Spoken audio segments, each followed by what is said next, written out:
Muy buenas tardes a todos. Espero que se encuentren muy bien.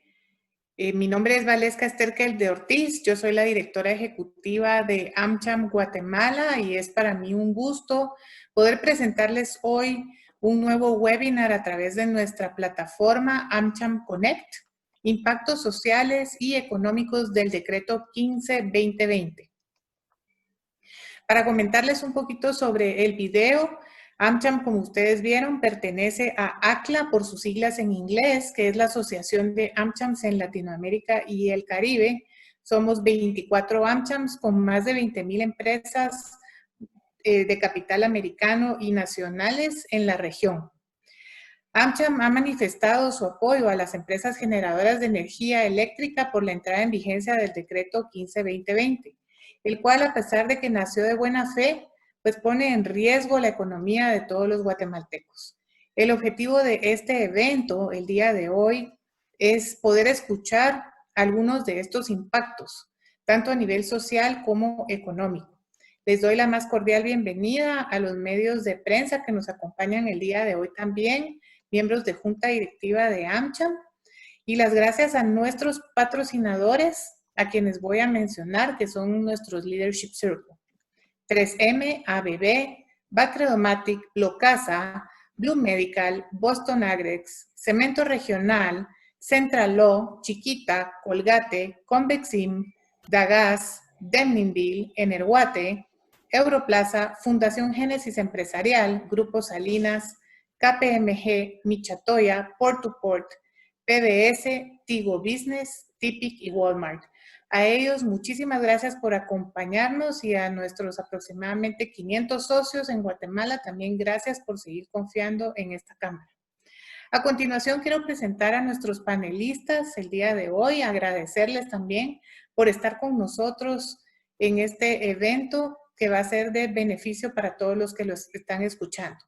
Fernando Spross, investigador asociado del área económica de Fundesa, cuenta con una maestría en políticas públicas de la Escuela Korea Development Institute, KDI, en Seúl, Corea, así como una licenciatura en economía de la Universidad Francisco Marroquín. Actualmente en Fundesa, Fernando participa en el programa de competitividad y mejora del clima de negocios y en la Alianza Técnica de Apoyo al Legislativo ATAL. José González Campos, director de AGER, ingeniero químico de la Universidad Rafael Andívar, MBA de la Universidad Católica de Chile, director ejecutivo de Precom por 26 años, actualmente el director de Asuntos Corporativos y Sostenibilidad de CMI. Pablo de León, director de Inteligencia Económica y Financiera de CABI, Central American Business Intelligence, ingeniero industrial, maestría en Economía y Finanzas de la Universidad Católica de Chile, socio fundador de CABI. A nuestro invitado especial, el diputado Enrique Montano Méndez, diputado electo por el Distrito Metropolitano del Partido Unionista, presidente de la Comisión de Economía, empresario, fundador y propietario del restaurante Montano, cofundador y director general de Restaurantes Exclusivos S.A. y director de Agropecuaria Los Pinos. Anteriormente fue subgerente de marca de la Tabacalera Nacional y director de comunicación social de la Municipalidad de Guatemala. Y last but not least, nuestro presidente en AmCham, Juan Pablo Carrasco, licenciado Juan Pablo Carrasco, además de formar parte de la Junta Directiva y ser el actual presidente de AmCham, es también el actual presidente de ASCABI, la Asociación de Cámaras Binacionales, y vicepresidente de la Asociación de Cámaras de Comercio de América Latina y el Caribe, por sus siglas en inglés ACLA. Además es socio de Central Law en Guatemala, graduado de la Universidad Francisco Marroquín. Ha continuado sus estudios legales obteniendo diferentes especializaciones. Está reconocido entre los mejores abogados en su área de práctica por Chambers Latin America, Chambers Global, IFLR 1000, IFLR Energy and Infrastructure y Legal 500. Ha sido reconocido como experto líder en inversiones extranjeras y corporativas. A ellos, muchas gracias. Además, son amigos de la Cámara, todos nos conocemos. Es un gusto tenerlos el día de hoy con nosotros. A los participantes, muy agradecidos porque se hayan conectado y los invito a que nos sigan en nuestras redes sociales, Facebook, Twitter, Instagram, LinkedIn y YouTube. Juan Pablo, the floor is yours. Muchas gracias, Valesca. Realmente un evento muy importante porque nos encontramos como Cámara, como sector privado, muy preocupados, sin duda, por los efectos que puede tener en el mercado este decreto, y para lo cual pues hemos traído a unos panelistas expertos para que puedan explicarnos un poco más y de manera más clara a todos los participantes y a los medios que hoy nos acompañan el porqué de los efectos nocivos del mismo, porque no se sabe, no se ha escuchado bien cuáles son los errores, no solo desde el punto de vista legales y técnicos, sino por los errores de fondo que tiene esta legislación. Entonces, quisiera comenzar con nuestros panelistas, con Fernando Spross, a que nos haga su exposición y desde su punto de vista cuáles son sus apreciaciones sobre los efectos que este decreto va a tener. Muchas gracias, Juan Pablo. ¿Me escuchan? Sí. Gracias. Estoy compartiendo la presentación. Ahí estamos. Gracias por la oportunidad de presentar hoy este análisis que hicimos en Fundesa la semana pasada, con la idea de ponerle un poco de números a las implicaciones que tiene este decreto, denominado medidas adicionales de protección para población. Como toda política pública, porque esta es una política pública, pues tiene sus beneficios, tiene sus costos. Entonces, creemos que hizo falta un poco de análisis de impacto. Tal vez esta es una complicación en el Congreso, que es necesario hacer este tipo de análisis previos para ver cómo va a impactar una medida de este tipo. Entonces, para empezar, lo que quería primero era mostrar el contexto de dónde nos encontramos. O sea, no es una medida, digamos, aislada este decreto, sino que se da en el contexto de una emergencia de salud pública nunca antes vista, que está teniendo repercusiones, impactos importantes económicos. Ya no es solo una amenaza, sino que ya los estamos viendo. Pero esta medida pues, se llama adicional porque es adicional a los programas de asistencia para atender la emergencia que el gobierno y el Congreso aprobaron. Fueron un total de 10 programas que fueron aprobados de apoyo a la población, pero también hubo 4 programas de fortalecimiento institucional, principalmente al Ministerio de Salud Pública, que suman un total de 14.700 millones de quetzales. Estos fueron aprobados mediante 3 decretos, principalmente decreto 12-2020, 13-2020 y decreto 20-2020, por lo que este decreto 15 pues vino a complementar estos programas. Aquí se menciona uno de los programas que es el Fondo de Protección de Capitales. Se menciona en este decreto, que más adelante lo vamos a ver. Entonces, primero, ¿qué es lo que dice el decreto para que todos tengamos claro qué es lo que dice? El decreto realmente son 5 artículos, de los cuales el primero es el objeto de la ley y el quinto es la vigencia. Entonces, prácticamente son 2 o 3 artículos sustantivos. El espíritu de la ley, digamos, lo que busca es establecer medidas para evitar la interrupción de los servicios básicos, definidos estos como agua, energía, cable, teléfono e internet, para permitirle a las familias, pues, que tuvieran consecuencias económicas, poderlas afrontar. Básicamente, lo que establece son 4 medidas. ¿Cuáles son estas medidas? La primera es, en ningún caso podrá suspenderse la prestación de los servicios a partir de la declaratoria del estado de calamidad pública. La segunda medida dice que no podrá aplicarse a las cuentas de los usuarios cargos moratorios, intereses, gastos administrativos o cualquier otra penalización, como podría ser en cualquier otra situación. Esto lo que limita pues es la capacidad de las empresas de cobrar a clientes morosos, por ejemplo, y por ende poder recuperar costos que hayan incurrido las empresas en la prestación del servicio. Al no poder hacer estos cargos ni cobros, limita la capacidad de cobrar. La tercera medida es que le permite a los usuarios que no tengan la capacidad de pagar por el consumo realizado, poder suscribir convenios de pago hasta en 12 cuotas. Esto es a partir del mes que haya cesado el estado de calamidad pública. Es decir, que si el estado de calamidad pública termina en julio, a partir de agosto se podrían suscribir convenios de pago para pagar, digamos, cuotas que vienen desde marzo, abril, mayo, junio. Es decir, lo que se está haciendo es un diferimiento de los pagos, no es que se esté, digamos, no pagar, sino es un diferimento, perdón. Y la cuarta medida es un fondo específico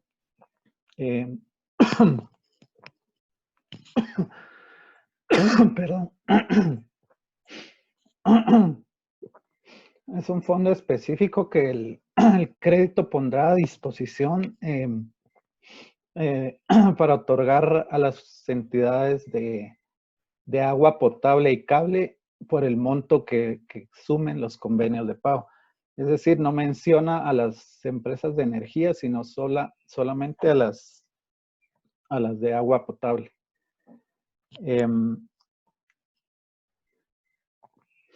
El tercer artículo lo que nos dice es básicamente que no se ha hablado mucho, establece un fondo de protección que otorgará créditos a centros educativos para el pago de honorarios, básicamente, que no tiene nada que ver con el tema de los servicios básicos. Y el cuarto artículo lo que dice básicamente son las condiciones de los créditos y las condiciones para los plazos y la flexibilidad en los trámites. Ahora, habiendo señalado, digamos, esta es la teoría. Ahora pasamos a ver cuál podría ser el impacto en la práctica. Para ello, quería ver un poco cómo es el funcionamiento del sector eléctrico. Si nos recordamos, a partir del año 96 se dio la liberalización del sector. En el caso del año 96 se creó la nueva Ley General de Electricidad. Fue realizado, digamos, fue un cambio en el modelo, se quebró, digamos, el monopolio que tenía el INDE, el Instituto Nacional de Electrificación, en las etapas de generación, transmisión y distribución de la energía. Se creó un marco nuevo con un ente rector, el Ministerio de Energía y Minas, un ente regulador como la Comisión Nacional de Energía Eléctrica y el administrador del mercado mayorista. Entonces, si bien es cierto, el decreto va dirigido hacia las empresas distribuidoras y empresas municipales de electricidad, estas solo forman parte nada más de un esquema del subsector eléctrico y que al final son las prestadoras del servicio a los usuarios finales, pero solo son parte de este esquema. Ahora, ¿quiénes son las empresas distribuidoras de energía? Principalmente son 4 grupos, pero en total son 20 distribuidoras que atienden en todo el país a 3.5 millones de usuarios. Principalmente la empresa eléctrica atiende municipios del área central, de Oxa en el occidente del país y de Orza en el oriente. Y existe una serie de empresas eléctricas municipales que atienden 17 municipios. Es importante porque algunas son cabeceras municipales como Puerto Barrio, Retauleu, Quetzaltenango, San Marcos, Huehuetenango. Y es importante porque tienen, pues, si bien no tienen una cantidad de usuarios, pues sí atienden a poblaciones importantes. Ahora, para ir viendo cómo podría afectar este decreto, vemos la estructura de la tarifa eléctrica de una distribuidora. Y lo que vemos es que el principal rubro de la estructura de costos es el costo de compra de la electricidad a los generadores. Es decir, el pago que deben hacer por los contratos de energía y potencia.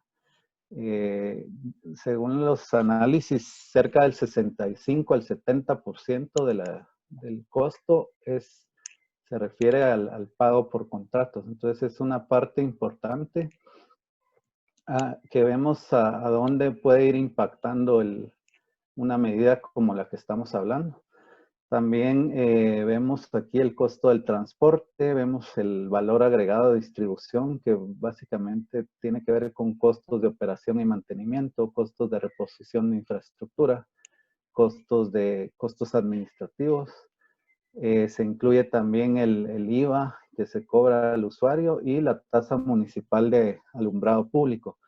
Esto es importante también porque es un impacto importante hacia las municipalidades, ya que las distribuidoras pues cobran este impuesto, se lo trasladan a las municipalidades y ellas pues prestan algunos servicios.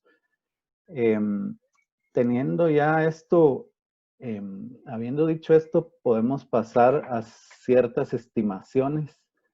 Realmente cuando uno hace estimaciones de este tipo, pues hay retos de falta de información, pero a partir de, digamos, podemos hacer el caso de la empresa eléctrica, que a partir de datos reales de 2019, tenemos una facturación de la empresa eléctrica de 4.416 millones al año.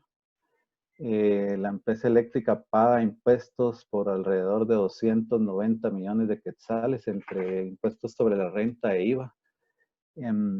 Aquí se ve el monto del pago a los generadores que les decía de 3.041 millones. El pago a los transportistas por el tema de la transmisión, el tema del alumbrado público del 13% que les mencionaba, la empresa eléctrica pagó 455 millones durante 2019. Entonces, aquí podemos empezar a ver las implicaciones que tendría, digamos, el dejar de pagar por los servicios públicos tal como está en el decreto 15/2020. Si hacemos este mismo ejercicio para las 4 distribuidoras, integramos de Orsa y de Oxa en Energuate y ponemos el total, estas ya son estimaciones para el 2020, vemos los posibles montos en riesgo que estarían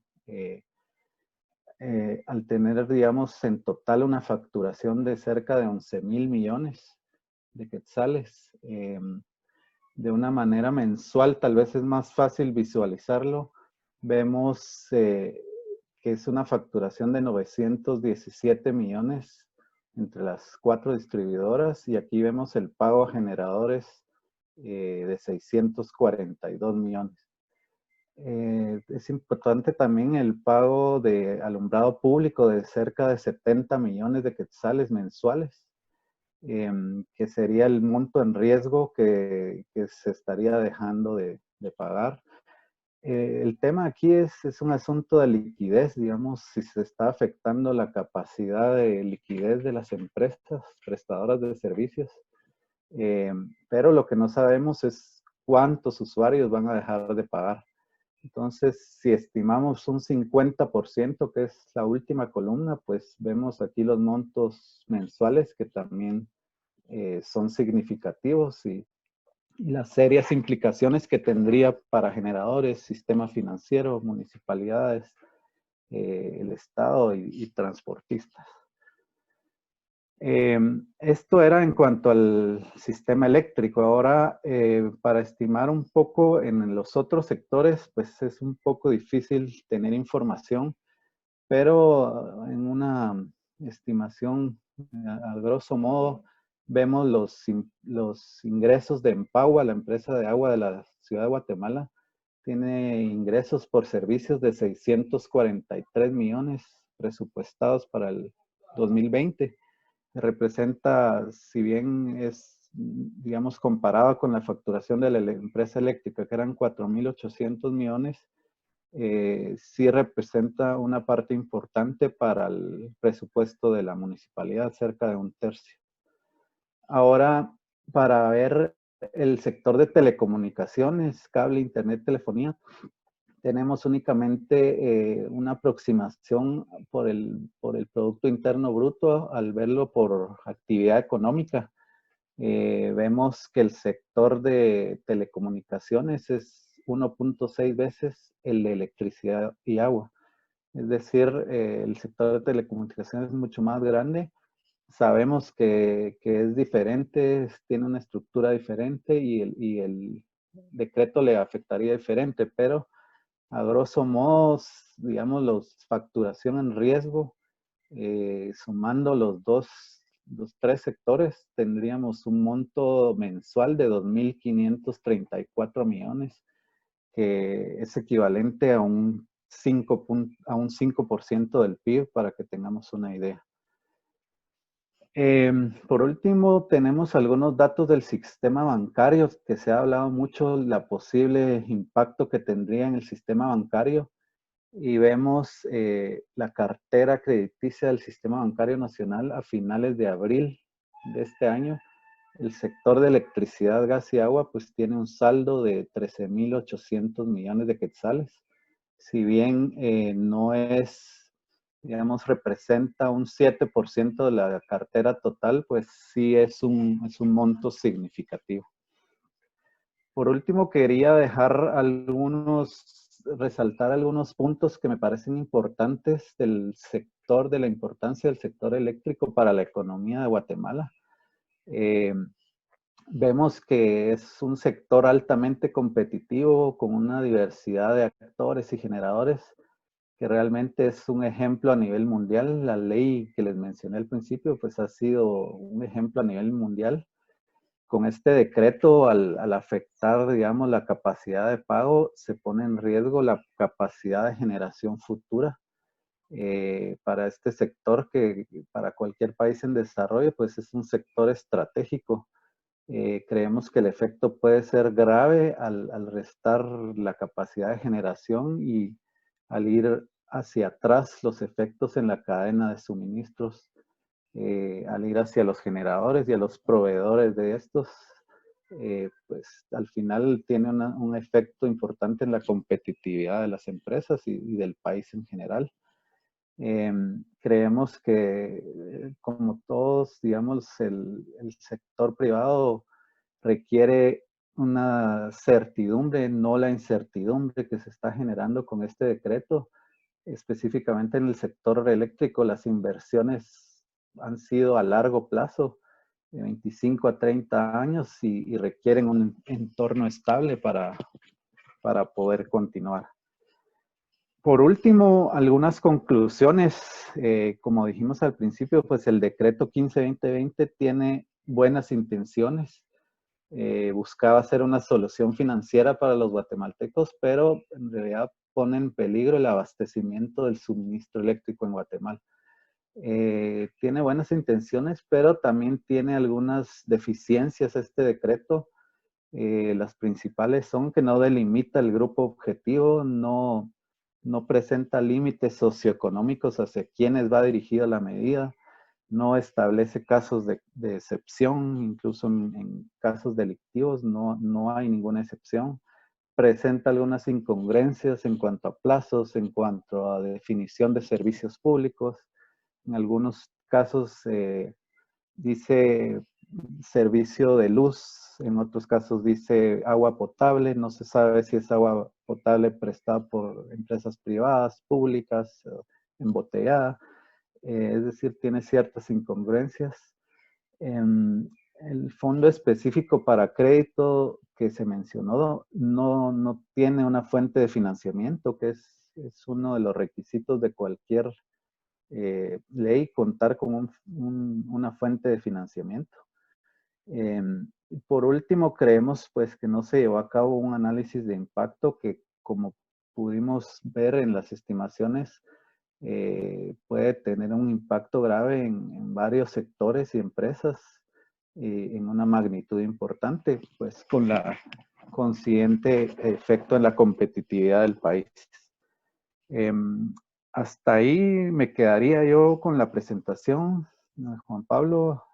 Sí, no, muchísimas Valesca. gracias. Sí, gracias, gracias Fernando por esa exposición. Definitivamente, solo para recapitular para los que ingresaron tarde a este evento, gracias por tu exposición, Fernando. Estamos en el evento Los impactos sociales y económicos del decreto 15-2020 con los expositores Fernando Spross, José González, y luego tendremos un panel con el licenciado Juan Pablo Carrasco, con Pablo de León, y tenemos de invitado especial también al diputado Enrique Montano.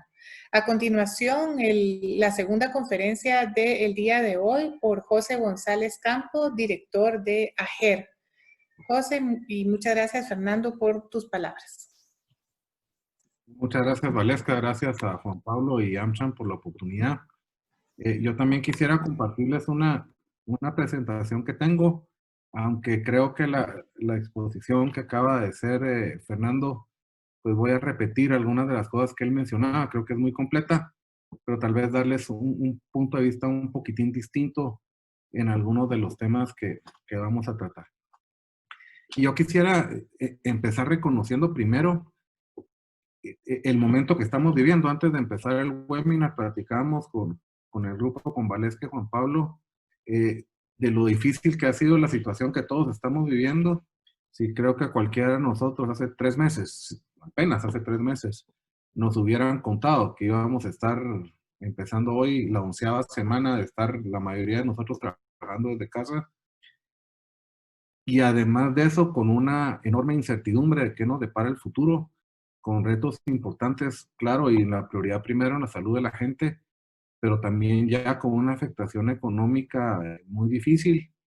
Uno entiende por qué. Creo que este es un evento que nos tocará tal vez una vez en la vida, difícil, con poco conocimiento de cómo actuar, y frente a lo que el Estado, fundamentalmente, pero también la sociedad, tenía que reaccionar.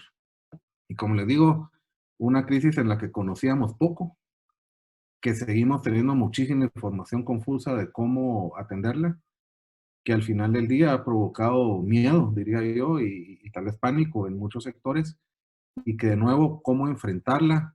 Si alguien tuviera la receta aquí, no solo la compran en Guatemala, sino en cualquier parte del mundo. Y al final del día lo que se trataba era atender las necesidades puntuales de la gente y tratarle de dar la solución a la misma. Y en esa reacción a la crisis, como les digo, creo que tanto el Estado como la sociedad tenían un papel. Pero en esto, y como hoy lo que nos convoca es hablar un poco del sector eléctrico, vale la pena, antes de conocer esa reacción a la crisis, hablar un poquitito de qué es el sector eléctrico y qué se ha hecho en estos últimos 25 años.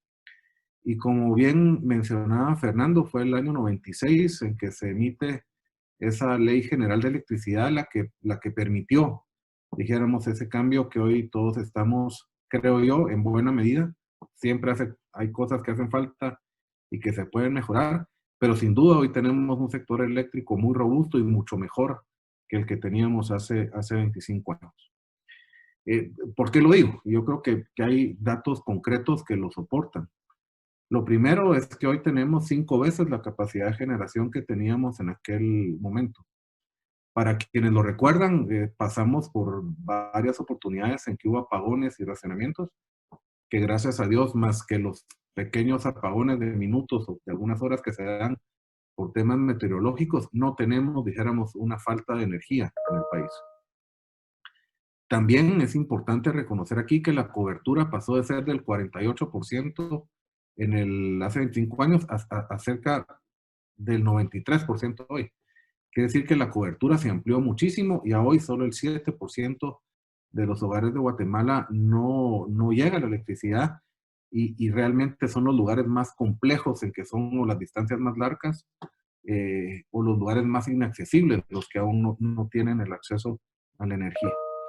También tenemos, y ya Fernando les comentó hace un momento, la estructura de la tarifa eléctrica, que no es solo el costo de energía, sino el costo de transporte, hay impuestos y también, de forma importante, hay tasas municipales del alumbrado eléctrico, que es cierto que han distorsionado en muchos casos los recibos de luz que llegan sobre todo a comunidades más pobres o de menos consumo. Pero hoy, en términos generales, la tarifa spot, que es la que del mercado de excedentes, es de las más bajas en Latinoamérica y tenemos la tarifa residencial más baja de la región por kilowatt hora. Y esos son datos concretos que se pueden revisar. Y entonces, de nuevo, en la coyuntura que estamos viviendo por el COVID-19, sin duda hoy necesitamos más que nunca de tener servicios esenciales que funcionen y que nos permitan, en la medida de las posibilidades, a la sociedad funcionar con la mayor normalidad que la situación permita. Creo que todos compartimos la necesidad de que esos servicios esenciales se mantengan y se ayude a la gente que verdaderamente lo necesite a tenerlos, dándoles apoyos para que puedan hacerle frente a sus pagos. Sin embargo, como cualquier medida, pero particularmente en estas que se tratan de servicios esenciales, se trata no solo de encontrar esas medidas de alivio de corto plazo, sino asegurar que esas medidas de alivio también tengan la integralidad y soporte en su aplicación que permitan que la cadena de valor se mantenga, siga funcionando y no tenga impacto en la economía del país. Y aquí voy a poner un ejemplo muy claro que nos tocaría a cualquiera de los que están oyéndome ahorita que tienen un negocio. Si en algún momento, por ejemplo, cualquiera de nosotros se nos dice, mire, usted tiene que seguir suministrando el producto o servicio que tiene por los siguientes meses, todavía no sé cuántos. Tiene que dar todo lo que le pidan y suministrarlo. Simplemente ahorita no le pueden pagar. Esperemos a que pase este estado de crisis para que haga convenios de pago, pero usted tiene que seguir operando. Eso sí, no tiene ningún ingreso. Bueno, es más que evidente que ante esa falta de pago del usuario y sin tener opciones financieras que me ayuden a tener liquidez, cuando no me están entrando fondos, lo que hago es volteo a ver hacia atrás a mis proveedores o a mis empleados o a alguien y decirles, miren, no estoy teniendo ingresos y empiezo a pasar esa falta de pago a la cadena de valor. Sin duda, si a cualquier productor, y no estoy hablando aún del tema de energía, pero cualquier productor o vendedor no se le paga, y pueden ser las razones que uno quisiera argumentar de la necesidad de la sociedad, pero simplemente no se le paga y no tiene liquidez, pues obviamente no va a poder cumplir con sus obligaciones y en el caso ya pasando a la energía, obligaciones que van desde obligaciones financieras o en algunos casos de la adquisición de materia prima como carbono búnker. Si no lo puede hacer, no va a poder en algún momento hacerle frente a sus obligaciones, como digo, y puede ser que en algún momento se ponga en riesgo el suministro de la energía, simplemente porque no usted tiene el acceso a las materias primas necesarias para hacerlo. Y eso en general le resume lo que les voy a plantear de aquí en adelante en la presentación.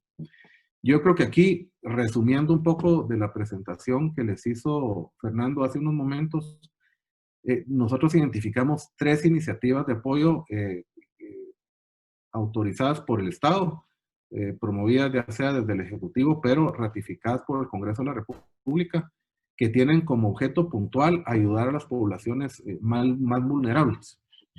Y yo les diría que el primero, que han oído de ese, es que hubo un nuevo esquema temporal de aporte a la tarifa social del INDE.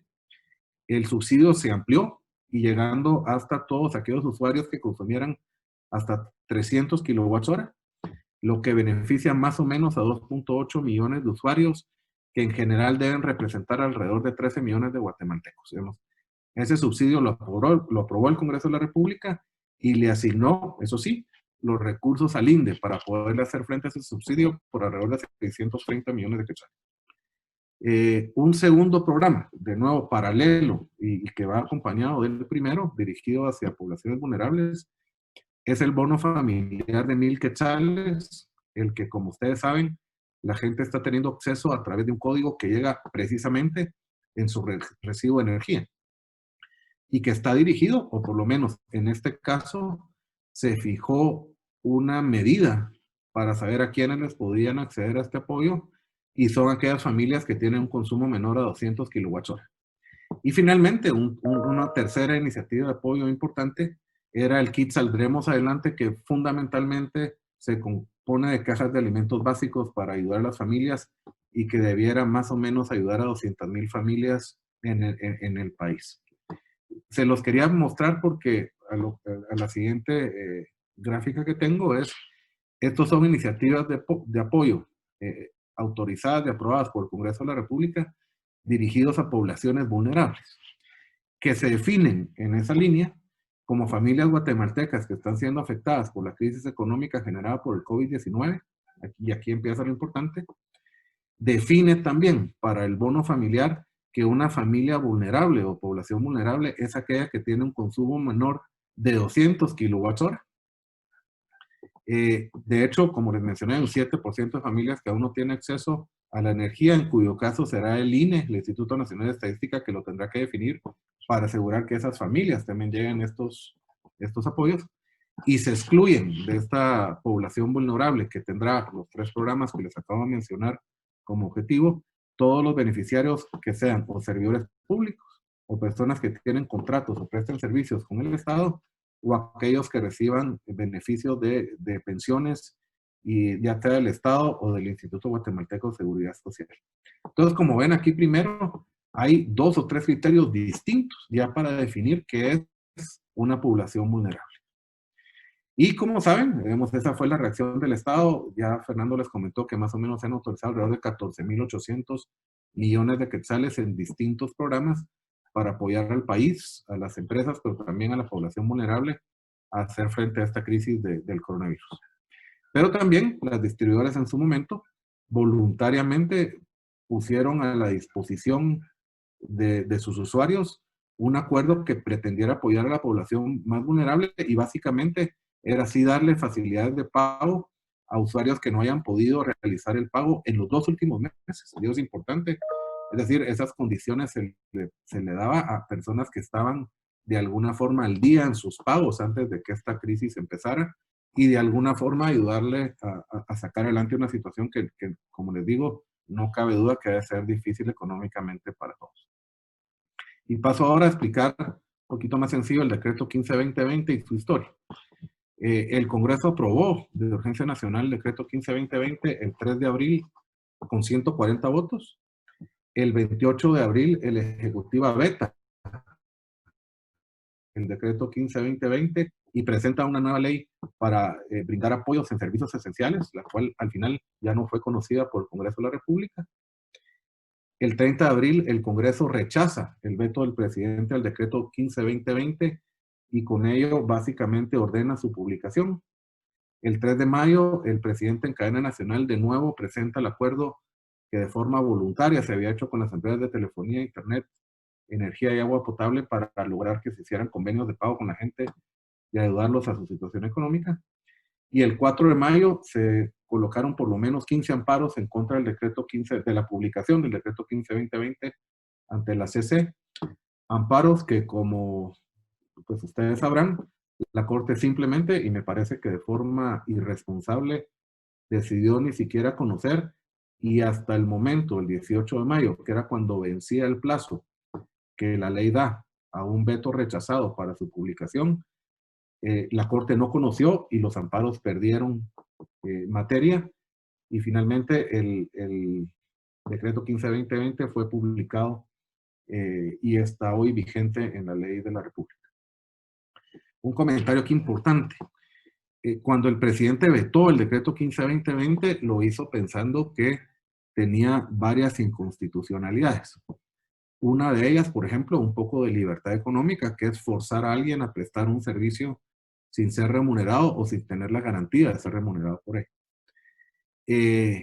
Cuando el presidente, al momento de rechazar un decreto del Congreso de la República, argumenta que tiene temas de inconstitucionalidades, cuando ese veto lo conoce de nuevo el Congreso de la República, está obligado a pedir una opinión consultiva a la Corte de Constitucionalidad antes de decidir si rechaza o no el veto presidencial. En este caso, el Congreso no pidió esa opinión y por lo tanto el haber rechazado el veto del presidente, a consideración de mucha gente legal que conoce leyes, no es legal y no se podía haber dado ese rechazo al veto del presidente sin antes haber pedido esa opinión consultiva, y ese fue el fondo de los recursos que se presentaron. Y eso fue lo que la Corte Constitucional no ha conocido. Al día de hoy, una vez había vencido la materia de esos amparos, que era ante la amenaza de la entrada a vigencia del decreto, ya se pusieron también de nuevo inconstitucionalidades a la forma en que ese rechazo al veto fue procesado por el Congreso de la República. Explicándolo un poco más de forma resumida, ¿qué es el decreto 15-2020? Lo primero es quién se beneficia, y el decreto plantea, y creo que es de forma correcta, es que ese decreto debería ir dirigido a la población más vulnerable y las familias guatemaltecas y las micro, pequeñas y medianas empresas. Pero sobre todo es un tema de población vulnerable. La realidad es que el 15-2020 no establece ninguna diferenciación en eso. Y hoy, cualquier usuario de energía, independientemente del consumo que tenga, pudiera hacer eco de ese decreto que hoy le da la República y simplemente dejar de pagar su factura de energía, porque como está escrito, hoy aplica a cualquier persona. No importa si el consumo que tenga, no importa si sea una industria de gran consumo o usuarios residenciales, que seguramente tenemos consumos mucho más altos de la gente que realmente hoy necesita ese apoyo. ¿Qué servicios están incluidos? Y como verán, estos servicios incluyen agua, cable, luz, teléfono, internet. Me parece, y de nuevo no quiero dejar de decir que yo creo que el espíritu de la aprobación de este decreto era bueno. Me parece que en la velocidad en que se hizo y el no haber puesto atención a los detalles técnicos hizo que se aprobara con defectos importantes de forma y de fondo. Como por ejemplo, que se haya puesto en un mismo costal a todas estas actividades cuando son por naturaleza muy distintas. Por ejemplo, los servicios de agua y cable, en muchos casos son empresas municipales pequeñas, cuyas finanzas, por ejemplo, son muy distintas a una estructura de una telefonía, por ejemplo. O, en el caso de energía, que son estructuras distintas de costos y formas y tamaños a las de la telefonía o, por ejemplo, una empresa de cable. En fin, me parece que en esto el punto nuestro es que haber incluido estos 5 servicios en un solo decreto deja de ver y tomar en cuenta las diferencias estructurales que cada uno de esos servicios tiene. El otro tema complejo es que, como fue aprobado el decreto, lo plantea que dura la vigencia del mismo hasta que cese el estado de calamidad. Y como les decía algún principio, nadie hubiera imaginado que hoy, después de 3 meses, estemos todavía pues todos en casa y trabajando, y aún con un problema de salud que creo que sigue siendo importante y complicado, pero no tenemos ni idea de cuándo termine.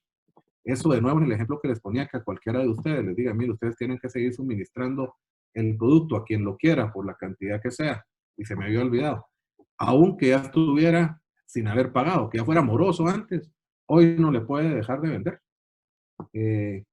Pero tampoco le puedo decir por cuántos meses es. Así que mire, sígale atendiendo y ya veremos cuando termine el estado de calamidad, que sabrá Dios cuánto dure, hasta ese momento le podemos de pagar. No solo el problema de dar un producto sin recibir la liquidez o el pago del mismo en el tiempo correcto, también aquí hay una enorme incertidumbre de cuánto dure eso y cuál podría ser el problema. Y finalmente, como les digo, los beneficios que da el usuario es la prohibición indefinida de suspender el servicio, la prohibición de cargar intereses, moras u otras penalizaciones y el convenio de pago hasta 12 cuotas. Sin embargo, como les he dicho, la iniciativa como está planteada no solo no se enfoca en la población más vulnerable, que es a la que realmente, y todos estamos de acuerdo, debería llegar el beneficio, sino haberlo hecho así, dejarlo completamente abierto para cualquier consumo. Por ejemplo, tener la prohibición de cortarle la energía hoy a alguien que pueda haber tenido un año de ser moroso, por ejemplo. Lo que sí puede llevar es generar tal problema en la cadena de valor y en la liquidez de las distribuidoras que se traslada luego a las generadoras, es que en algún momento el suministro de las distribuidoras se pueda haber comprometido. ¿Cuáles son entonces los efectos de este decreto 15-2020? Yo creo que lo primero que hay que entender es, ya les hablé al principio de la presentación, sobre ese sector eléctrico que se ha quintuplicado la oferta, que se aumentó la cobertura del 48 al 93%, con una matriz de generación mucho más diversificada, con una reducción en el costo de energía de alrededor del 40%. Toda esa inversión requerida para lograr eso y que hoy tengamos, gracias a Dios, una oferta estable que nos permite no tener problemas con energía hoy, pues todos esos proyectos se tuvieron que financiar. La energía es un negocio de largo plazo, de alta inversión en activos fijos que se tienen que depreciar con contratos de nuevo largo plazo. Y el financiamiento de esto depende de los flujos de efectivo que se dan a través de los contratos que se han firmado de generación con las distribuidoras.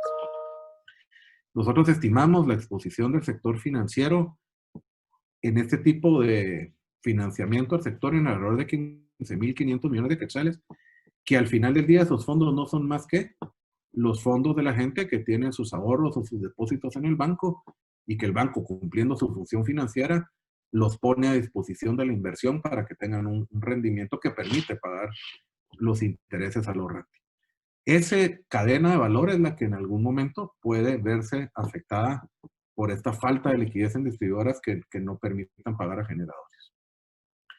¿Qué es importante aquí? Es que para evitar esa ruptura en la cadena de cobros, algo que no consideró el Congreso es que si habían puesto esta medida, debieron haberle también dado alguna opción financiera que permitiera a los agentes del sector poder cumplir con sus obligaciones. Y aquí explicarles un poco más a detalle algunos de los números que ya presentó Fernando. Como saben, yo voy a hablar solo de tres, de OXA, de ORSA, ambas son Energuate y Empresa Eléctrica. Y este son el perfil de los clientes y de acuerdo a cada rango, cuánto de la factura eléctrica, de nuevo, de cada rango, lo cubre esa nueva disposición del Congreso que aumenta el subsidio de parte del INDE. Entonces, en el caso de la distribuidora Occidente, quienes están en el rango de 0 a 60 kWh reciben una factura de 128 quetzales, pero realmente pagan solo 43.36. La diferencia la cubre el subsidio. Eso significa que para esos rangos el INDE paga el 66% de la factura. Aquí están los demás rangos. Y finalmente, en el rango los 300 kWh, el más alto de esta serie, el INDE cubre el 36% de la factura. En el caso de ORSA, es de 0 a 60, el 64% cubierto por el INDE y el 33% en el caso del rango más alto. Y en el caso de la empresa eléctrica, que hay un cambio importante y tiene que ver con el perfil de usuario que hay y lo urbano que son estos usuarios. En el rango de 0 a 60, el INDE cubre, en lugar del 65, más o menos, en el caso de Energuate, solo el 53%, pero si recuerdan, voy a regresar el 33% que lo cubre en el caso de Energuate a usuarios de 300 kWh, en el caso de EXA, el subsidio solo aplica el 1.5% de la factura. Quiere decir que en estos casos, si lo ven, desde el consumo de 126 para adelante, casi todo el valor de la factura lo paga el cliente. Y eso, hago un resumen ahora de los datos presentados por Fernando y espero poderlos explicar de forma fácil. Si estimamos la facturación mensual de ambas distribuidoras en alrededor de 917 millones de quetzales, el aporte de la tarifa social, el subsidio del INDE, serían 158 millones. Y luego esa diferencia es lo que debería ser cubierto por el usuario si estimamos que el 30%, aunque hoy el decreto 15-2020 asume que nadie tendría la obligación de pagar, aquí asumimos que haya 30% de gente que lo siga pagando. Ese 30% son 236 millones, lo que al final del día hace que a la facturación mensual se le resta el subsidio del INDE y lo que realmente la gente que sí pagó, deja una falta de liquidez en las distribuidoras de 523 millones de quetzales al mes. Que si lo hacemos, por ejemplo, una proyección de que esto dure 3 meses, son 1.500 millones de quetzales, que es un monto considerable que las distribuidoras dejan de recibir y que no les va a permitir, como les digo, hacer frente a muchos de los pagos en un monto verdaderamente relevante de 1.500 millones.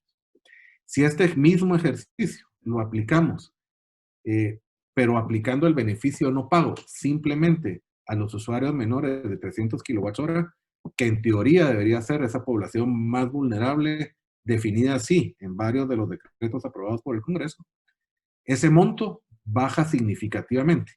Y el monto que deberían de dejar de cobrar las distribuidoras baja a 160 millones.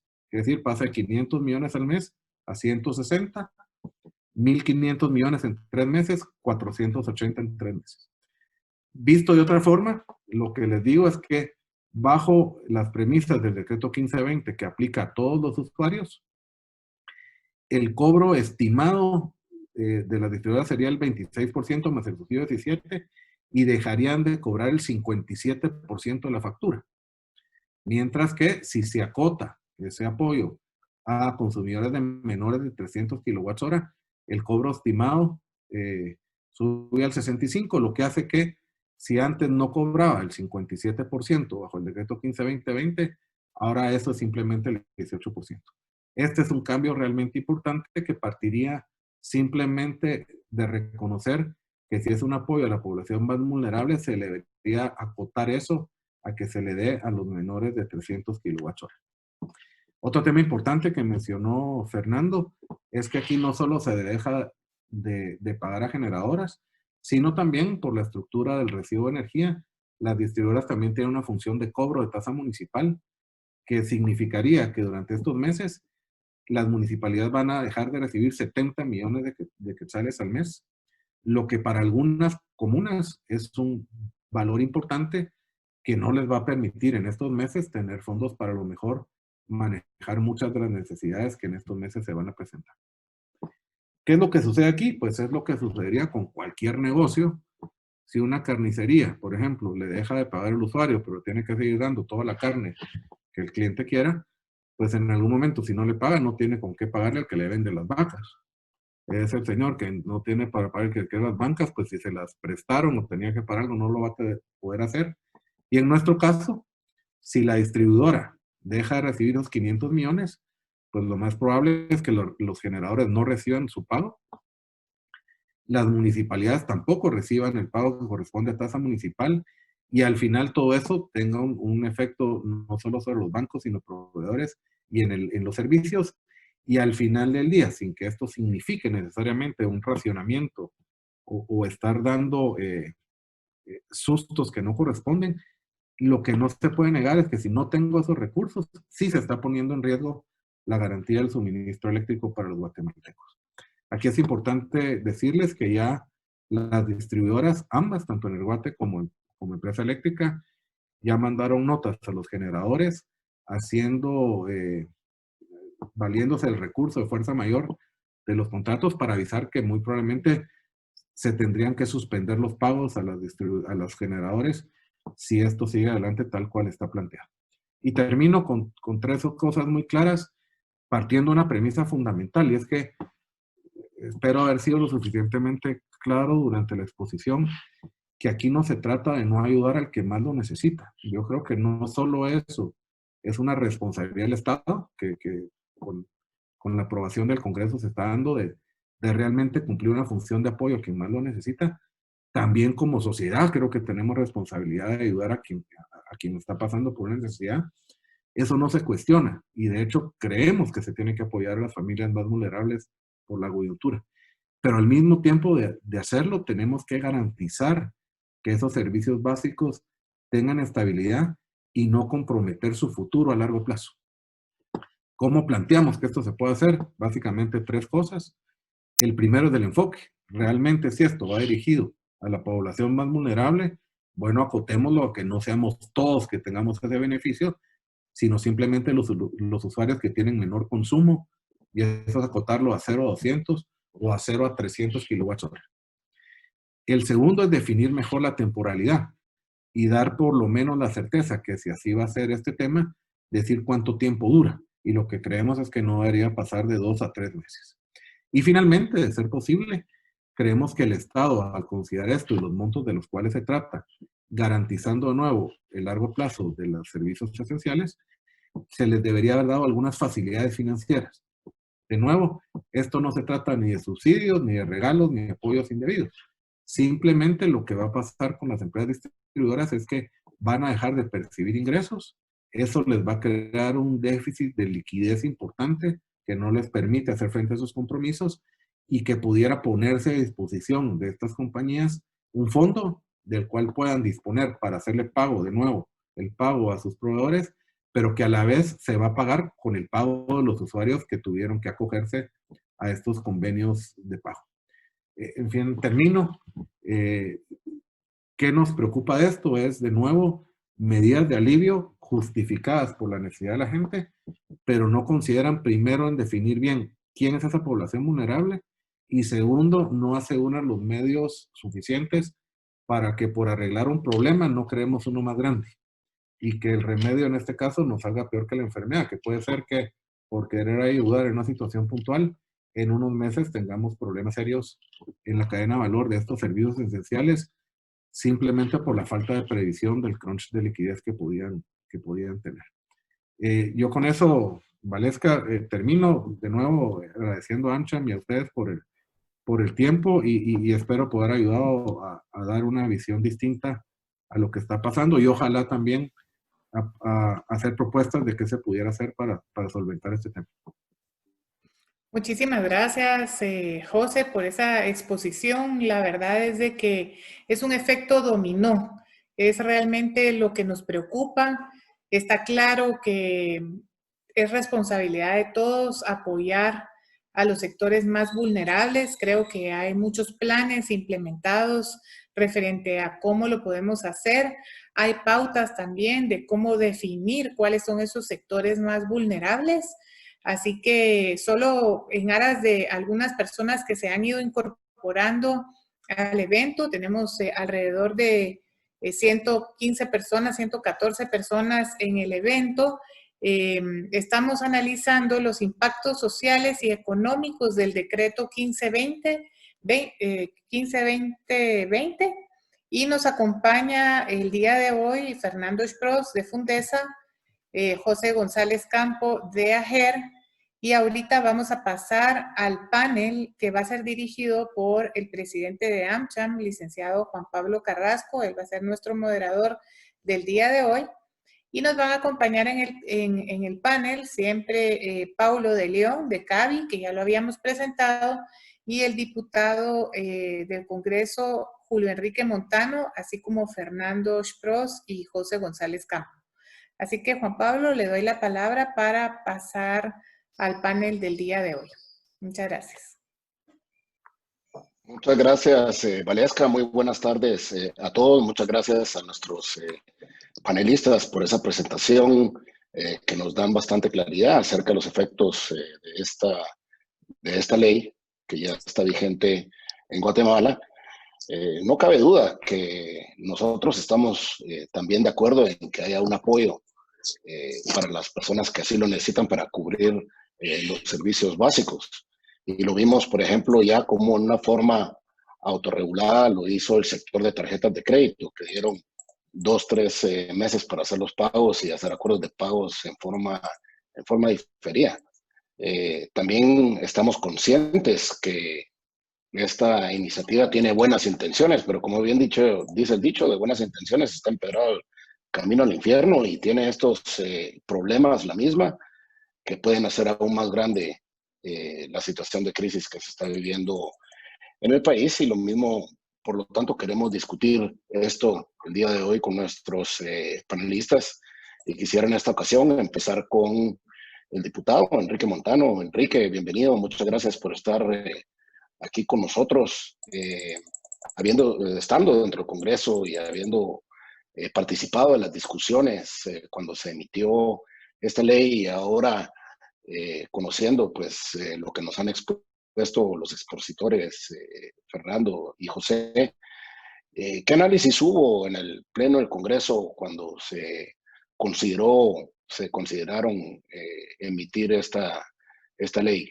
¿Se consideraron los efectos contractuales y en los diversos sectores? Quisiera una apreciación por tu parte, Enrique, en este sentido. Y muchas gracias por la invitación. Pues básicamente les digo, yo soy fanático de la Ley General de Electricidad, así como la Ley de Telecomunicaciones. Son un ejemplo después de la Ley de Fondo de Pensiones en Chile, más reconocidas en Latinoamérica. Es cierto que la ley esta fue hecha en el gobierno de Álvaro Arzú, persona con la cual trabajé por mucho tiempo. Tenemos no solo la energía más barata de la región, sino también el tiempo por minuto de celular más barato de la región. Y no, bueno, nos podríamos tomar a días hablando de las ventajas y los beneficios de estas dos leyes implementadas en el 96 en el gobierno que en paz descanse, de Álvaro Arzú. Básicamente quiero decirles, el estado de calamidad nos agarra todo con el dedo en la puerta. Había una diputada que decía, mire, ¿para qué se requiere un estado de calamidad si no es enfermedad? Por cierto, que fue ministra de Salud, que decía, si esto es con agua y jabón se quita. O sea, y no es por hablar mal de ella, sino simplemente ese era el nivel de poco conocimiento que teníamos todos los diputados en ese momento. Entonces, se han hecho muchos errores, claro que se han hecho errores. Por ejemplo, no hay ningún parámetro de aplicación. Las empresas y personas con capacidad de pago se puedan acotar. Y en Guatemala tenemos mucha gente, pues de alguna manera viva, que aunque tiene el dinero para pagar, no lo va a pagar y se va a adherir a esta ley de calamidad. Eso es lo que más me preocupa. También es algo injusto que haya un fondo en el Crédito Hipotecario Nacional para ayudar a las empresas de agua y a las empresas de cable, no importa cuáles sean, pero no haya un fondo para ayudar a las generadoras de electricidad. Eso lo entiendo perfectamente y estoy de acuerdo en que tenemos que generar una especie de fondo de garantía para garantizar el pago a estas empresas. Ahora, habiéndole dicho todo esto, es bien fácil y es bien sencillo. El estado de calamidad se vence ahorita el 5 de junio. El estado de calamidad se ha manejado mal. El gobierno del presidente ha hecho todo su mejor esfuerzo. Mucha gente de la iniciativa privada que le aplaude su esfuerzo, pero llevamos, por ejemplo, en salud, en un estado de calamidad, 4% de ejecución. Había un diputado, me reservo el nombre, que decía, miren, ¿por qué nos critican que si no estamos gastando? Precisamente ahorita el Estado necesita gastar para suplementar la falta de liquidez que se está generando en el sistema. Entonces, les digo y se los digo sencillamente, quitemos el estado de calamidad. Hay que empezar a presionar al presidente de la República para que el 5 de junio se vaya al estado de calamidad. No se ha manejado bien, las pruebas no se han hecho correctamente, se le dieron 100 millones de quetzales para hacer pruebas. La mayoría las dio el sector privado, Fundesa, para ser específicamente, y las compras de todo este medicamento que han anunciado no se han hecho porque se han caído los procesos. Entonces se van a comprar a dedo. Y no quiero decir nada más qué significa eso. Entonces, el estado de calamidad, el funcionamiento del estado de calamidad no ha funcionado. Y de nuevo, no es hablar mal del presidente, sino simplemente no estaba listo para una cuestión así. Ni él, ni el gobierno, y el estado de calamidad que tienen los hospitales desde hace 15 años, pues tampoco es culpa del gobernante. Entonces, también lo que puedo ver yo aquí y una cosa que no me dejaron ver en ninguna presentación, es el estado de las empresas. A mí me encantaría ver en privado cuál es el estado de resultado de las empresas, cuál es su flujo, qué fondos de reserva tienen, porque lo que puedo ver yo aquí es que es una inminente crisis de financiamiento. Si estas empresas, según la presentación, solo son el 7% de lo que el sistema bancario presta a todos los guatemaltecos, el 7% es muy manejable y se puede conseguir financiamiento extra o más a largo plazo o diferimiento de pagos para las empresas generadoras de electricidad. Pero de nuevo, no conozco cuáles son las reservas, no sé hasta qué punto les va a aguantar el cash. Aquí me pongo mi gorra de empresario pequeño, pues yo en mi pequeña empresa pues sé que puedo aguantar hasta octubre y he hecho lo que sea, he hablado con los bancos que me bajen la tasa de interés, etcétera, etcétera. Entonces, como no conozco la interioridad de las empresas, pues lo único que les puedo decir es que probablemente es una crisis de refinanciamiento. Y eso sí, es muy injusto que a unas empresas sí se les vaya a prestar el Estado y a estas empresas que son tan importantes no se les vaya a hacer. Lo que más me preocupa es la ruptura en la cadena de cobros, algo que se ha venido haciendo, igual que las tarjetas de crédito, y el guatemalteco ha costado mucho que se acostumbre a eso y se ha vuelto inclusive un problema político-social, y lo podemos ver con Codeca y todas estas gentes que se quieren aprovechar de ahorita precisamente de este problema. Y para concluir, me gustaría decirles que este es yo les digo, y se los digo sinceramente, yo voté a favor del 15-20-20. Yo estuve en contra, o sea, al final el veto presidencial yo estuve a favor de que no se hiciera y era eminentemente político, y quiero ser sinceros. 140 y pico diputados votaron por eso. ¿Y por qué? Porque se iban de regreso a su distrito a hacer alaracas de que ellos le habían conseguido a la gente que no le botaran la luz.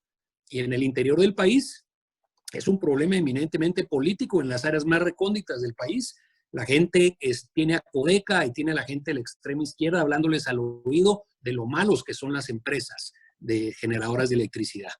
Y eso es un problema de falta de comunicación. Hablemos claramente, todo lo que me están diciendo ahorita, todos los beneficios, pues yo siendo diputado más o menos los conocí, y menos la gente humilde de nuestro país. O sea, había una mala estrategia de comunicación y falta de jugar el juego político.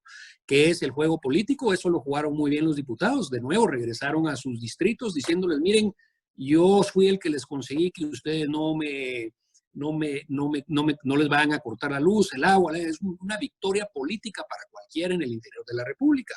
Y nosotros pues nos dejamos llevar por esa ola que en ese momento fue una decisión política que tuvimos que tomar de votar a favor del 15-20. Es la realidad. Entonces, y también aquí en la ciudad de Guatemala, pues decirle a nuestra gente, miren, no les van a cortar el agua, luz, teléfono, agua, etcétera, sabiendo las consecuencias. Entonces, de nuevo, hay que ver para adelante el tema de comunicación. Por ejemplo, tarjetas de crédito, ellos se adelantaron y fueron ellos los que salieron diciendo, por consejo nuestro, se los digo, por consejo, en este caso personal, que les dije, miren, adelántense ustedes porque políticamente en el Congreso hay una tendencia a que ustedes y va a pasar, así como pasó el 15, adelántense ustedes, y fue la Asociación Bancaria Guatemalteca la que salió diciendo, miren, no se preocupe, les vamos a diferir. Fue un éxito para ellos y fue una derrota para el político tradicional. Aquí no fue así, aquí fue una victoria para el político tradicional y una derrota para los generadores de electricidad. Lastimosamente, porque como le digo, yo conozco los beneficios que ha tenido esto para el país, y no solo esto, sino reconocimientos a nivel mundial. Entonces, ¿qué hacer de aquí en adelante? Bueno, si hay buena relación con la Presidencia de la República, ¿por qué no quitar el estado de calamidad? El estado de calamidad básicamente le da control a los gobernantes sobre la gente extraordinarios. Ya sabemos qué es lo que estamos afrontando, ya sabemos qué es lo que puede pasar.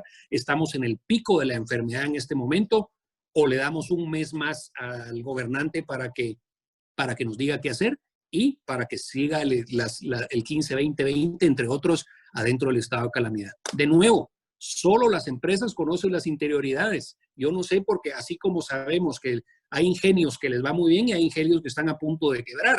¿Cómo es posible eso? Bueno, porque hay ingenios que han manejado muy bien su flujo de caja, sus inversiones, etcétera, y otros que no. Entonces me imagino que en las empresas generadoras también hay empresas que han manejado muy bien su flujo y empresas que no, o capaz que todas están mal. No lo sé, pero eso es algo que probablemente no me van a decir a mí. Entonces, yo lo que puedo percibir después de esta conversación es que es un tema obviamente de flujo, pero no sé qué tan bien preparadas están las empresas con sus reservas, por ejemplo, y no sé qué tan el poder de negociación con los bancos, aunque entiendo que muchos de los generadores son también socios de los bancos, o sea que podrían venir y renegociar la deuda a largo plazo. Y sí estoy de acuerdo en que el gobierno de alguna manera ayude con un fondo de protección, porque simple y sencillamente es injusto que ayuden a las empresas de agua, a las empresas de cable, y que a las empresas generadoras las dejen chiflando en la lona, como decimos en Guatemala. Muchas gracias, diputado Montano, Enrique. Y definitivamente, esta ley también podría haber salido como una victoria política por el Congreso y como un éxito para el Congreso, simplemente si se hubieran tomado en cuenta pues, los elementos que ya aquí se han mencionado. Y por ejemplo, en el interior de la República podría haber sido una gran victoria y si se hubiera limitado a quienes consumen 300 watts. Pero el problema es de que tiene todos estos errores que ya la vuelve una ley que ahora pues genera más bien una situación en la que podría convertirse en una derrota política si empezamos a ver una situación de cortes de energía eléctrica, generadoras saliendo del mercado. Ya vimos las notas de fuerza mayor que exponen las distribuidoras de energía eléctrica, en fin, es decir, en corto plazo pareciera que sí se da esa victoria política y digamos, si la celebran en el Congreso, pero a mediano plazo podríamos ver bastantes consecuencias que lo hagan ver como algo muy negativo para el país. Y quiero entrar ahí con ese punto, hablar con que nos comente Pablo de León de CABI, esos análisis financieros que ustedes hacen, ¿cómo perciben los efectos de esta ley? Ya está vigente. Entonces, ahora desde grandes usuarios hasta los usuarios humildes podrían, digamos, dejar de pagar su energía eléctrica mientras dure el estado de calamidad. Y bien lo menciona el diputado Montano. Este estado de calamidad, lo más probable es que el presidente pida que se dé una prórroga en junio. Si la va a dar el Congreso o no, bueno, ahí nos da unas luces el diputado Montano, pero asumamos que se prorroga un mes más en el que no sabemos, es incierto cuántas personas, y no solo personas individuales, hogares, sino que empresas. Por ejemplo, una gran industria, un usuario grande de energía eléctrica que está produciendo y está vendiendo, podría dejar de pagar la energía eléctrica acogiéndose a esta ley. ¿Qué efectos podría traer esto? Es decir, la victoria política, así como la decía el diputado, no es solo para los que consumen en el interior de la República, en Codeca, sino que vendría a favorecer a las grandes empresas también. Sí. Bueno, buenas tardes y un gusto estar aquí con ustedes. Pues sí, te cuento que a nosotros como CABI nos ha tocado hacer muchos análisis del sector eléctrico, tanto generación, transporte como distribución, y conocemos bien el sector. El sector yo lo considero como un sector que ha sido el flanco de ataque durante los últimos 5 años, porque a mí me ha tocado conocer cada uno de ellos. O sea, le llevan ganas al sector y hay que hablar las cosas como son. Yo creo que detrás de todo esto, pues está el tema de la victoria política que dice Enrique, pero también no podemos negar el enfoque ideológico que hay, la carga ideológica que hay del ataque contra un modelo exitoso energético es impresionante. O sea, estamos hablando de un sector que genera mucha admiración en el mundo y se han, ¿cómo se llama?, objetivizado el sector con una hazaña impresionante desde el punto de vista ideológico, lo cual lo hace aún más complejo que solo sea un tema político. Yo conozco bien los impactos, pueden ser fatídicos. Yo te digo de que vamos a ver, voy a tomar algunos de los números que presentó Fernando y también José. Por ejemplo, José habla de que son 1.500 millones de quetzales que más o menos se pueden perder en los próximos 3 meses en su simulación. Ese solo en el sector eléctrico, hay que sumar el tema de la telefonía, redondémoslo en 2.000, 2.500 millones de quetzales. El problema de esa pérdida de dinero es lo que ya hablaron todos, de que es una pérdida en el flujo efectivo en toda la cadena, y llevándose por encima y con un impacto fuerte no solo en la cadena hacia atrás, sino que también al Estado y a las municipalidades. Por lo tanto, es un golpe muy fuerte. 2.500 estamos hablando de un porcentaje del PIB bastante alto y que podría generar, pues como les decía, unas pérdidas brutales. Ahora, yo creo personalmente de que el impacto más grande es un golpe a la moral de pago en el país. Esto nunca había pasado en el país, un perdonazo. Y si es el perdonazo, tendría que ser desde el mismo Estado. Pero es un perdonazo que hace el Estado, en el Congreso y el Estado, porque el Congreso es parte del Estado y del gobierno, a nombre de ellos, pero no con la plata del gobierno. lo cual me parece a mí un tema muy fatídico, y el principio de solidaridad, que yo estoy de acuerdo en que tiene que existir, tiene que ser desde el gobierno. La solidaridad no se le puede imponer a un individuo sobre alguien más. La solidaridad es parte de la forma y de la razón de existir del mismo Estado en todo lado. Por eso pagamos impuestos. Por eso yo pago impuestos, para que le den educación al niño pobre de Alta Verapaz. Yo estoy feliz con que lo hagan. Pero para eso está el tema de los impuestos. Las generadoras, los transportistas y los distribuidores pagan impuestos para que esté el principio de solidaridad. Y ahorita que es una crisis que viene de la nada, es como que nos hubiera caído un meteorito, esa solidaridad yo no la he visto del lado del Estado. Realmente ha sido muy poco la intervención, y por lo tanto creo yo de que toda la política está muy mal diseñada, política pública para el tema del coronavirus, y en específico esta ley.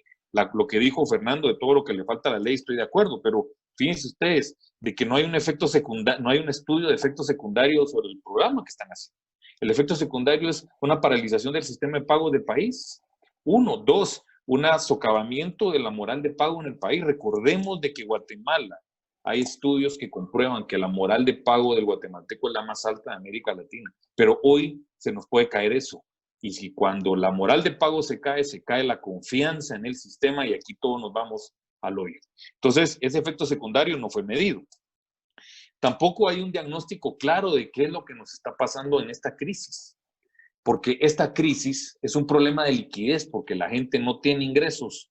El 70% de los trabajadores son informales, ellos viven del día a día, es un autoempleo.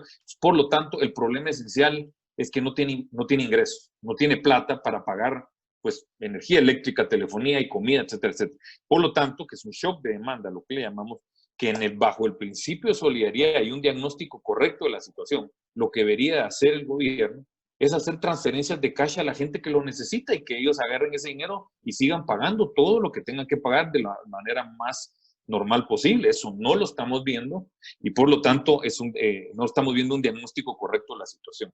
Yo creo que lo que ha metido el gobierno de dinero a la gente es muy poco. 1.8% del PIB me parece ridículamente bajo para el tamaño de esta crisis. Yo estoy a favor de que el gobierno agarre deuda en nombre de todos nosotros, y que nosotros la vamos a pagar en el futuro, pero ese dinero vaya a la gente pobre, que le lleve su cash transfer. Hoy estábamos viendo un análisis de las políticas de otros países.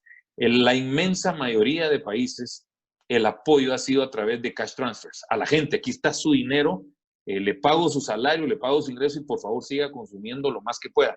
Lo hacen desde la Francia de Macron, un esquema solista, hasta Trump en Estados Unidos. Es una forma de transferir el dinero y ayudar a las personas. Entonces yo creo que aquí no estamos en discusión si hay que ayudar a las personas. Todos estamos de acuerdo que sí, pero la forma de hacerlo es la cosa. Entonces, el tema de transferencias de cash no las veo en parte de Guatemala. Aquí hay una corriente que está de pensamiento que se opone al endeudamiento. Sinceramente les digo, es una cosa bien tonta ahorita oponerse a un evento de esta magnitud. Es una cosa fuera de la caja, no es una cosa normal, y por lo tanto creo yo que el Estado podría haber agarrado un poquito más deuda y inyectar a la gente, y no tomar estas medidas como las que estamos viendo ahí.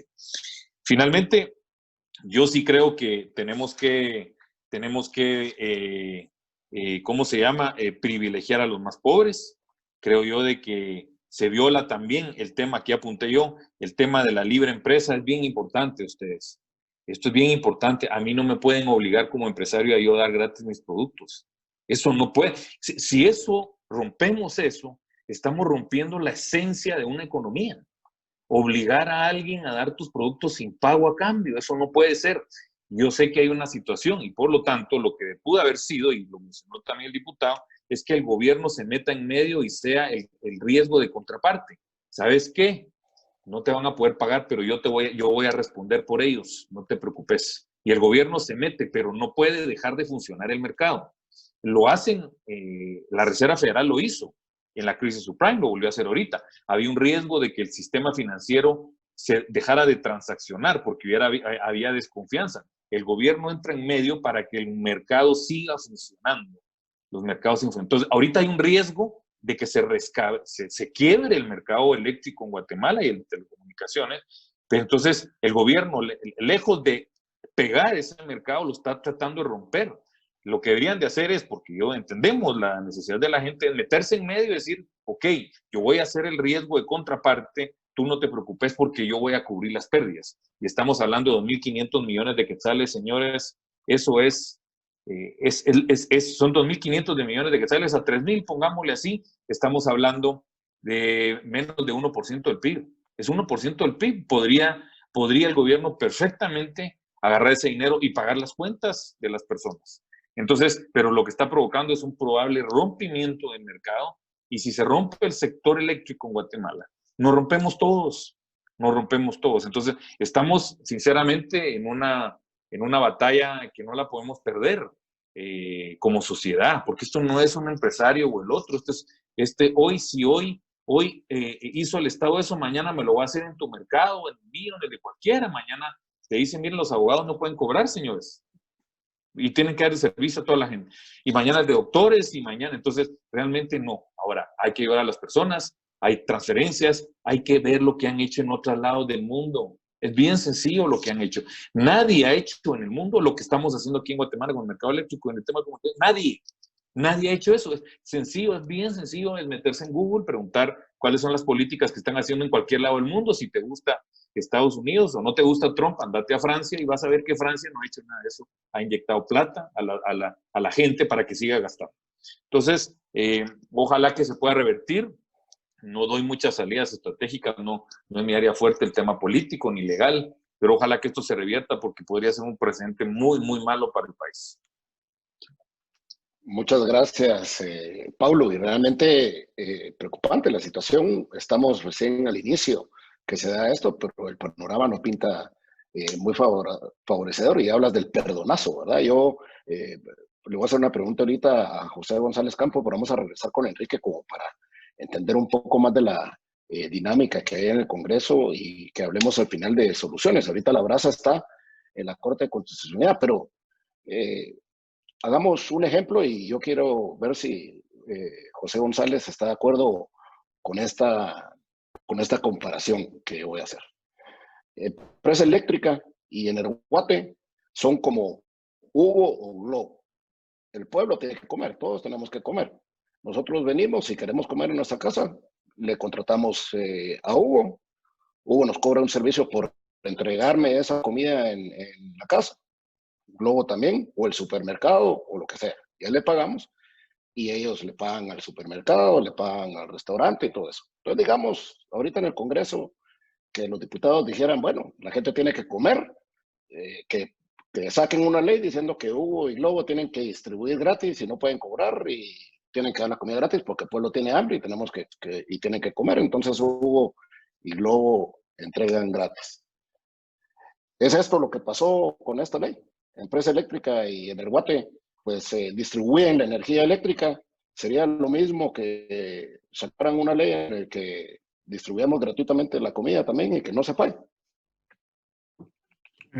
A mí me parece que sí, Juan Pablo. Creo que el ejemplo que pones es claro, que no solo pasa con la energía, sino también hago referencia a lo que decía Pablo, también pasa con la telefonía, el agua y el cable. Tal vez la única precisión aquí es que sí se deja mencionar en la ley el tema que es un deferimiento de pagos y que al final del estado de calamidad hay que acercarse para hacer un compromiso de pago. Sin embargo, yo creo que eso hace cambio que no creo que sea un perdonazo, pero sí da un tiempo de no pago. Y ahí sí estoy de acuerdo con Paulo en que ese tema del no pago preocupa, digamos. Creo que si algo ha caracterizado a Guatemala y los guatemaltecos es cumplir con las obligaciones y tener lo que hacer y hacerlo lo prudente. De hecho, el tema de poderlo hacer de una forma ordenada ya lo plantearon las distribuidoras de hacerlo de una forma voluntaria. Y si ven, ha habido colas, dijéramos, en algunas de las distribuidoras de gente que quiere ir porque quiere cumplir con su obligación. Sin embargo, creo que tenés razón. El ejemplo que se pone es decir, bueno, Hugo, ustedes vean cómo hacen, pues. Y ojalá entonces que País le siga atendiendo y la Torre le siga dando los productos y que se los siga dando gas. Entonces, y no dice dentro de 2 meses. Cuando termine el estado de calamidad, vemos. Yo sí creo que se puede crear una situación de no pago, evidentemente. No es lo que pretende la ley, pero eso se puede dar. Y tal vez con el diputado Montano, que tiene razón. yo creo que también en el caso de las distribuidoras tienen que ser mucho más claros y transparentes con cuál es su situación. De hecho, yo no soy quien para hablar por las distribuidoras, pero me parece que con mucho gusto paso el mensaje que si hubiera la oportunidad que ustedes los atendieran, creo que sería bueno que lleguen a plantearles cuál es la situación que se está viviendo y cuál es el hoyo que hay. Efectivamente, algunas previsiones tendrán. Sin embargo, creo que el ejemplo que pone aquí Juan Pablo es importante porque para términos prácticos, las distribuidoras es un pass-through, es un poco Hugo o Globo. Ellos simplemente toman algo, lo pasan y quedan con una porción chiquita, pero no tienen el capital de hacerle frente al pago del supermercado. Entonces sí creo que debe tener algunas condiciones y concuerdo con que probablemente nos ha hecho falta como sector trabajar también con los diputados que quieren hacer las cosas bien, pero que tienen que tener la información para tomar las decisiones buenas. Así que en eso le doy la razón, nos hace falta darles más información. ¿Qué soluciones hay, Juan Pablo? Y creo que ahí es un tema. Hay alguien que habla que, por ejemplo, se pudiera acotar el tema del consumo en un reglamento. Existe la posibilidad que también el Congreso reformara el acuerdo, que sería una posibilidad que se tendría que hacer con estos 2 o 3 temas, de ponerle un cap, digamos, al consumo y tal vez definir los tiempos. Y finalmente la opción de que la Corte de Constitucionalidad reconociera algunos de los errores. Yo como yo la veo remota, creo que hemos aprendido con los meses que en temas de este tipo de temas económicos no podemos esperar mucha respuesta de parte de la Corte Constitucional. Pero hay soluciones, lo importante es que se asuman, que se empiecen a platicar, porque como bien decís, la ley está vigente y el tiempo está corriendo.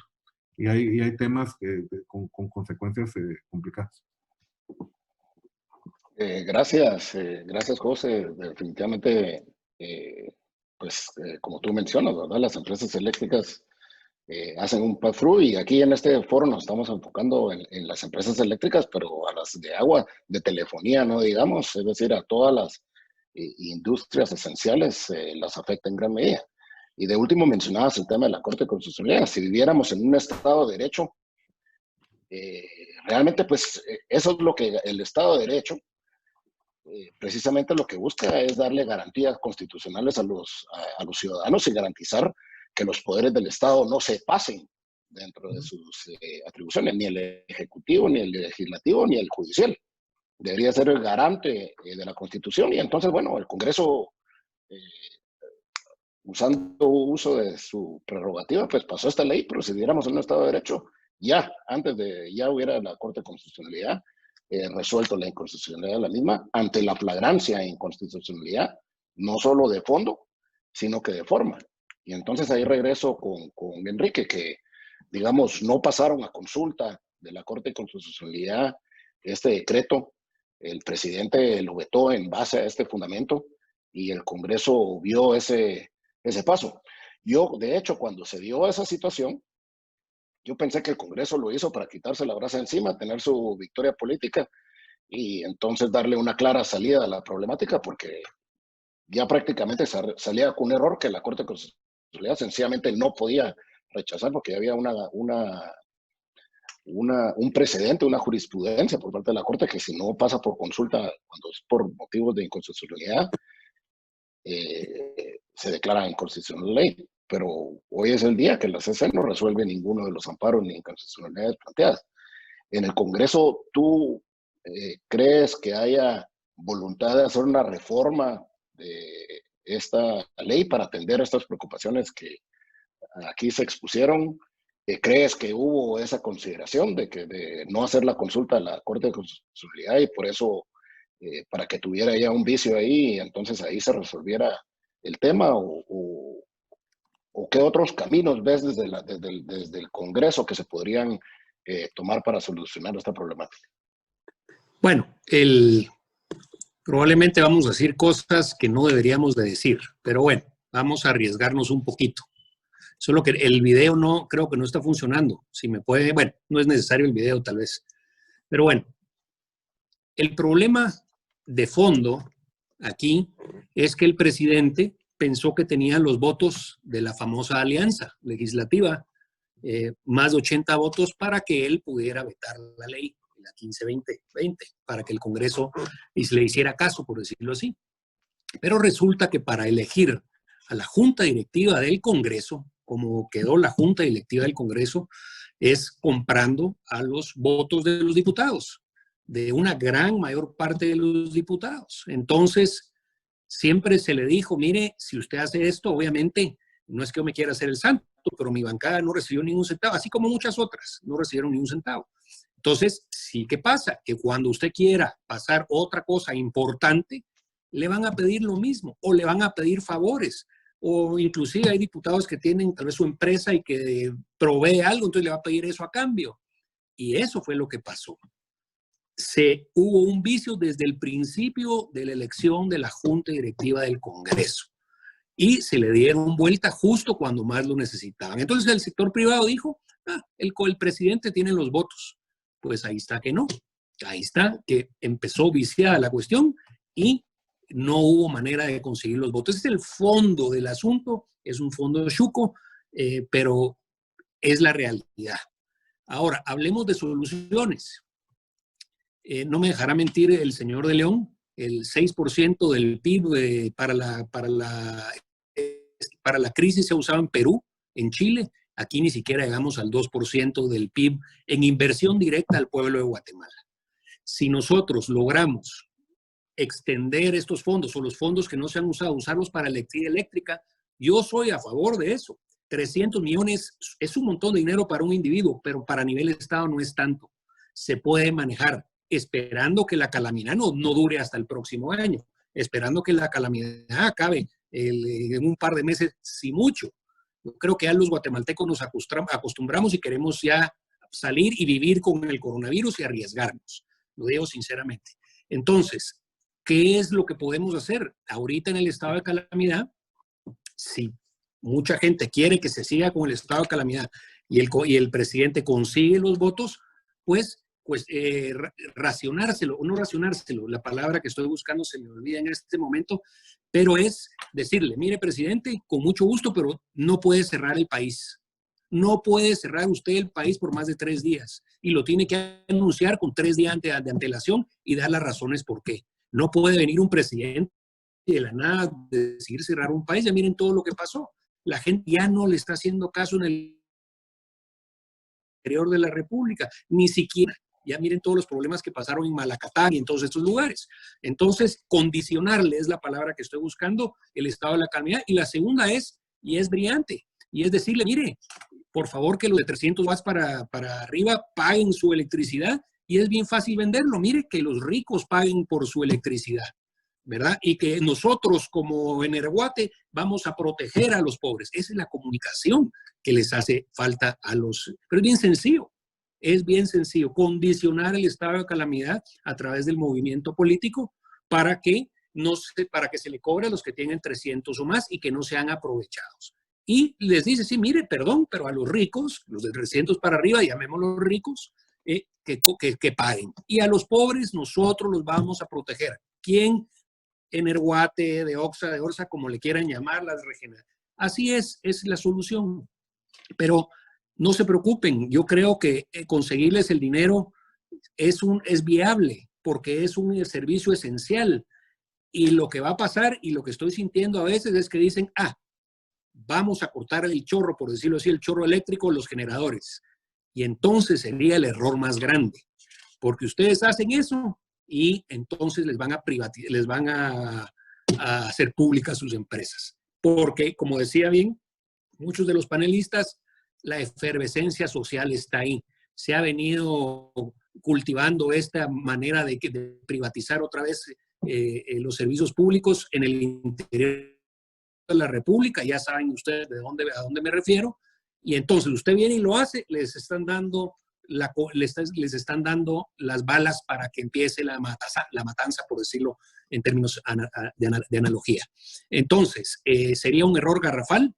Yo creo que si son 2 meses los que tenemos que aguantar más, hay que buscarle la solución, que es gastar más del Producto Interno Bruto directamente en la gente, o en este caso en la electricidad, y condicionar el estado de calamidad de la manera que les estoy diciendo, para que la gente que puede pagarlo, que lo pague, porque eso es lo que veo yo aquí, basado en los números que me dieron, que la gente se va a aprovechar, desafortunadamente, y termino con decirles que me da mucho gusto. Yo no sabía que la moral de pago en Guatemala es la más alta de Latinoamérica, y eso definitivamente es algo que me da mucha esperanza para que todos estos escenarios negativos no pasen.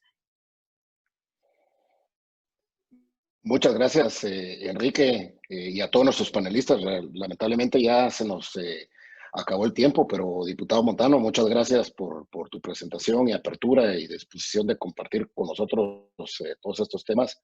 Yo creo que se han planteado soluciones interesantes, la más inmediata y de corto plazo, y la que deberíamos todos empujar, es a que funcione el Estado de Derecho de Guatemala, y entonces la Corte Constitucional debería hacer su labor, que precisamente para situaciones como esta y otras es que esa institución en el país existe, y eso resolvería el tema de forma inmediata. Y recordemos una cosa, que el sector eléctrico ya dio un paso al frente junto con el presidente en la conferencia de prensa, en el que anunciaron todas las medidas de mitigación y apoyo a los consumidores vulnerables, y no solo el sector eléctrico, de telecomunicaciones y de agua también. Vimos todos esa conferencia en el cual anunciaron medidas muy similares a las que anunciaron el sistema bancario. Entonces, en caso de la Corte Constitucional declarara inconstitucional esta ley, no necesita una nueva ley.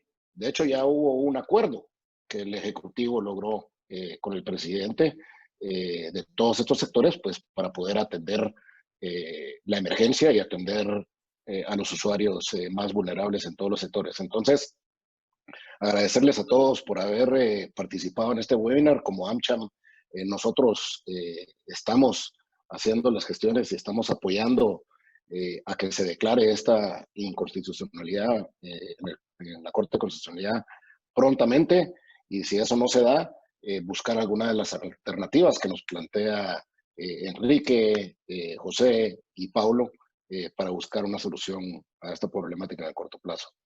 Muchas gracias a todos. Me despido dejando en el uso de la palabra a Valesca y deseándole buenas noches a todos. Gracias. Muchísimas gracias, Juan Pablo, José, al diputado Montano, Paulo y a Fernando, que se disculpó porque tenía otra reunión. Interesantísimo el tema. Creo que es también hacer un llamado a que seamos solidarios en el sentido de que seamos responsables y hagamos honra a ese dato que nos dio Paulo, como buenos guatemaltecos que cumplimos con todos nuestros deberes. Así que les invito a que nos sigan en nuestras redes sociales, en Twitter, Instagram, en LinkedIn. Tenemos un canal de YouTube donde también podrán ver esta conferencia completa. Gracias a los participantes, que hoy tuvimos más de 115, 120 participantes. Y vamos a estar siguiendo con el tema. Tenemos medios también dentro de la audiencia. Así que, pues a todos, una feliz noche. Hasta luego.